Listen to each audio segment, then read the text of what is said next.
She had a laugh that was contagious, that was absolutely attractive to everyone that she ever met. It was almost like a magnet. Stephanie started out with just a normal cold, sick. We didn't know it was a heart problem. Back and forth to the doctor, and they did some blood tests. We thought it was lupus. They sent us first to a rheumatologist, and he was the one that told us that she had a heart condition.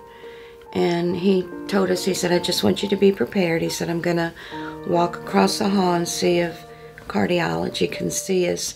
If not, we'll admit her so we can get the test run. And that's what we did. He sent us across the hall, and that's when they told us that she did have a heart condition, and they put her in and did some testing on her, and she had restrictive cardiomyopathy, and they had not treated anybody, any child around here. She was one of the only children, one of like 4 in the United States that had ever had that.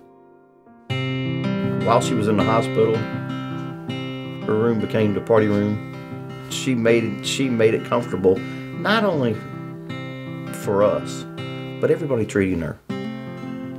She made sure that we had to go out and provide candy for all the nurses. When we went to eat, she wanted to make sure that we were getting nurses and the hospital staff taken care of as well. But that was Stephanie. She just cared so much about other people, even at that early of an age.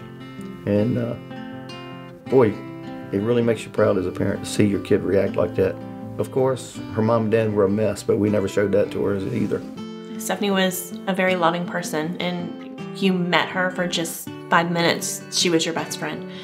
She had that ability to just draw people in, and she never showed any fear. She had strength beyond anything that you could imagine. She took hard things and made herself better because of them instead of in spite of them. She did not let them get her down. She took them and just kind of ran with it and made it a beautiful thing. I met Mommy on the beach. I went out to the beach with a couple friends, and I just kept staring at this 17 at the time, at this 17-year-old girl that I didn't know. I mean, she was just beautiful. She was just standing in the water. So I just walked up next to her and just decided to say hi to her, and it worked out. I don't really know why I decided to do it. It just kind of happened. We dated for 5 years before we got married. That is a lot. We would have got married. More than I would ever date. We got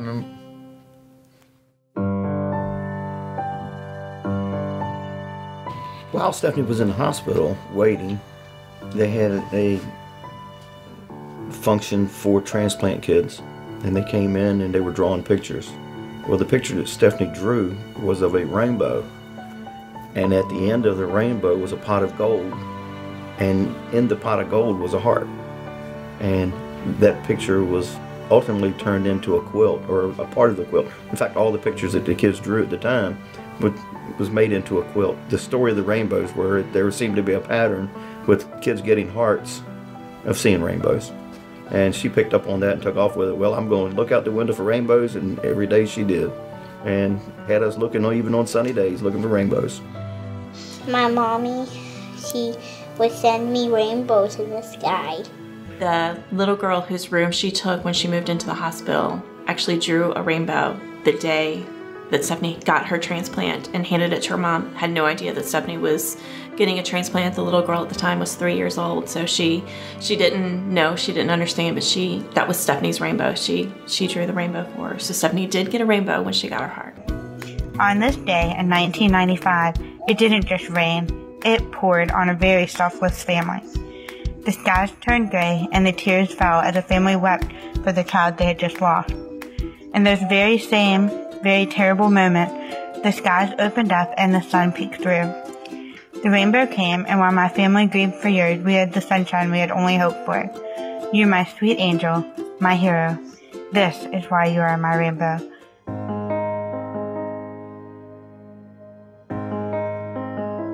She was so appreciative of that. She never ever took for granted that donor family. She wanted to live for a long time. She wanted to have, I can remember her saying, I'm never going to dye my hair.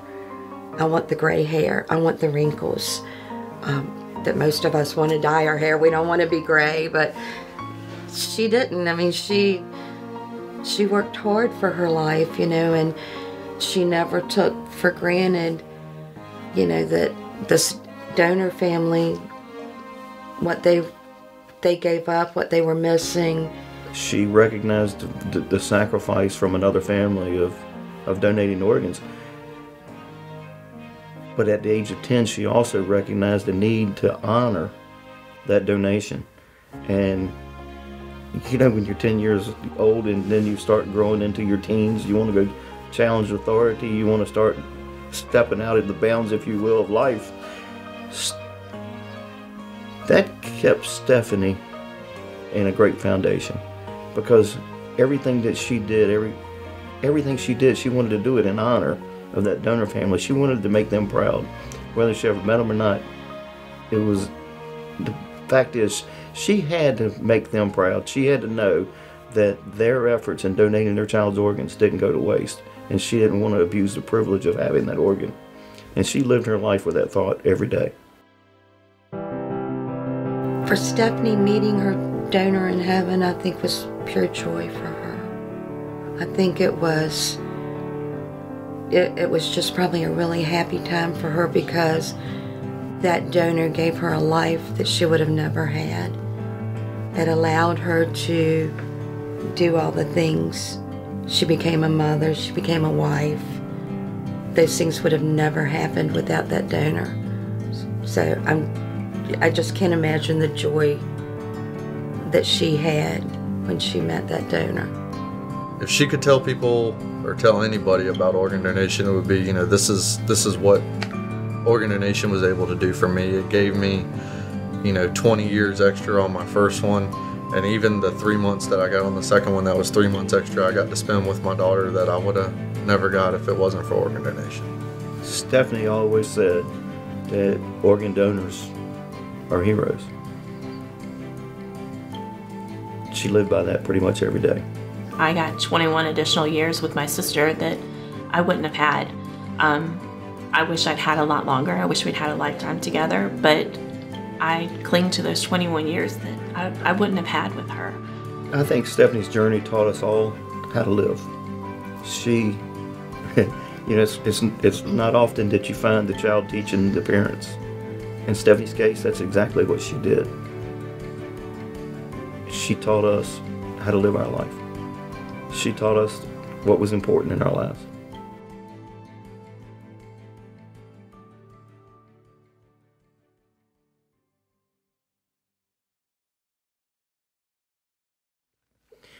By the way, she died not with a bad heart.